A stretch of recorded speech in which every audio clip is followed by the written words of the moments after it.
শুভ বিজয়ার প্রীতি এবং শুভেচ্ছা জানাই সবাইকে। আজকে আমি আরেকটি ভিডিও নিয়ে চলে এসেছি। এটি হলো হাজরা পার্কের পুজো মণ্ডপ।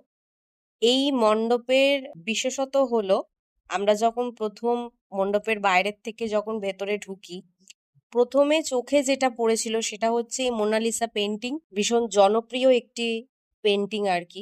যখন আমি ছবিটির কাছে গেলাম এবং দেখলাম সেটি কি দিয়ে তৈরি, তো তখন দেখতে পাই রঙের যে কৌটোগুলো হয়, ডিবে এবং ঢাকনা দুটিরই খুব সুন্দর ব্যবহার করে ছবিগুলি করা হয়েছে।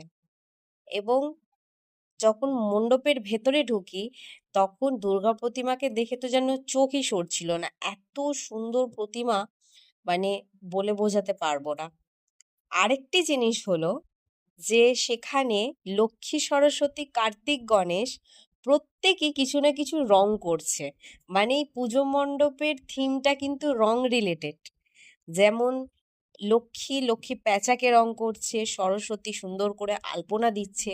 আমি দেখে আমার এত ভালো লাগছিল, মানে আমি কিছুক্ষণ ধরে ওখানে ভাবছিলাম যে একটা পুজো মণ্ডপটা তৈরি করার আগে কত কিছু ভাবনা চিন্তা করতে হয়, কি রকম দুর্গা প্রতিমা হবে এবং তাকে রিলেট করে কিভাবে একটা মণ্ডপ করা হবে, সেটা যাতে মানুষ যারা দর্শক হবে তারা রিলেট করতে পারে। আমার দেখা এটি দ্বিতীয়তম সেরা আর্টিস্টিক পূজা মণ্ডপ। আপনাদের কিরকম লাগলো সেটি কিন্তু অবশ্যই কমেন্ট করে জানাবেন।